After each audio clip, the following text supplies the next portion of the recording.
And thanks for staying with us. Nigeria's unemployment rate has increased by 33.3% in the fourth quarter of 2020.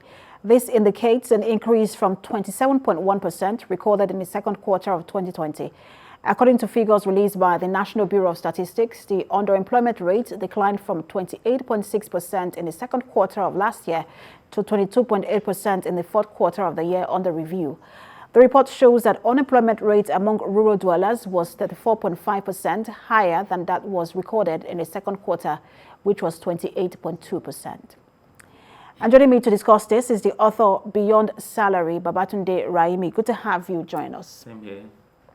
So one would have thought that by now, maybe if we do not experience any level of growth in terms of employment rate, it shouldn't be as bad as it is now, because we saw some level of infrastructural development.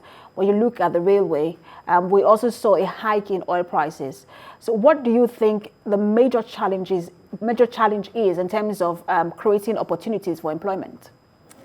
Thank you. One of the major challenges is that we tend to do the right thing at the wrong time.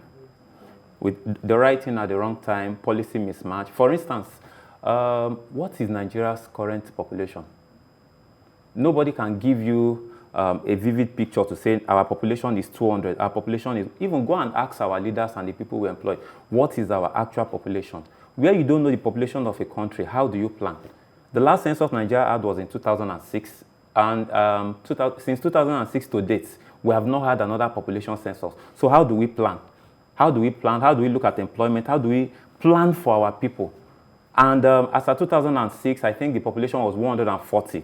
Now, some people will tell you 180, some people will tell you 200. So if we don't know our population, how do we plan? So to solve this unemployment problem, we really need to go back to the roots and stop dealing with it from the top. Let's go back to what is our population.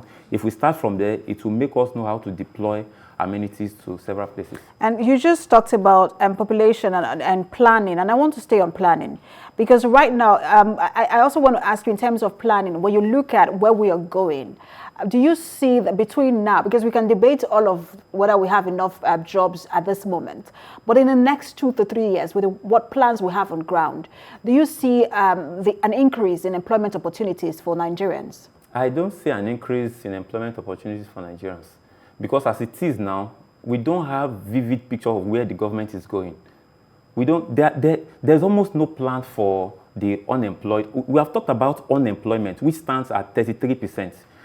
You know, when you talk about people who are unemployed, you're talking about people who are similarly qualified, but they don't have a job.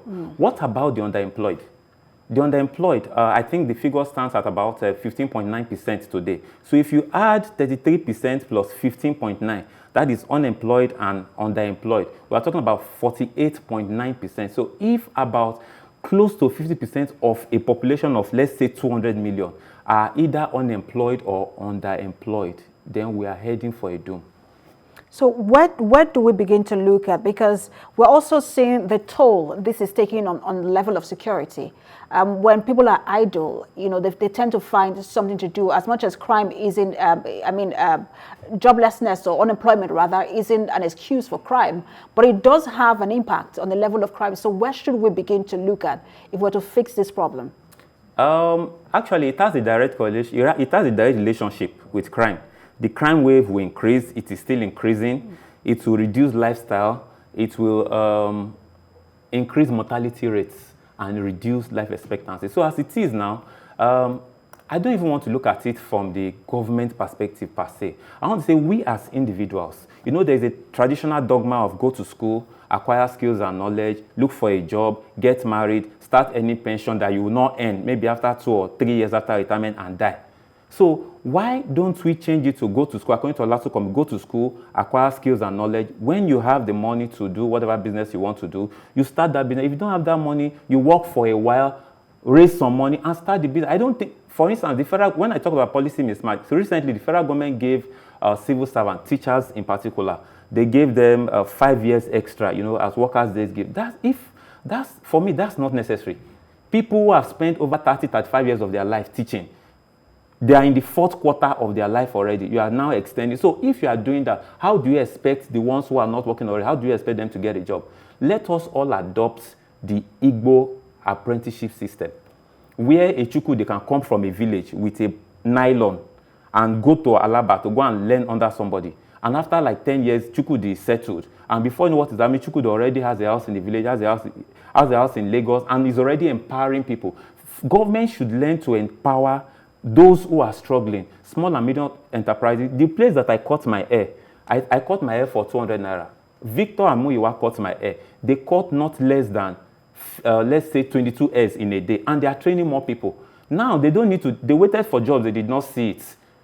That's why they created something for themselves. Government should encourage this type of people. Skill acquisition is the way to go. We see that a lot of people get that wrong because, again, just talk to us about skill acquisition, because we've seen politicians who, or lawmakers who go back home and say, oh, in terms of empowerment, we see tricycles, we see sewing machines, which is also skill you have to learn. But talk to us about what skill acquisition really is and how we can get it right.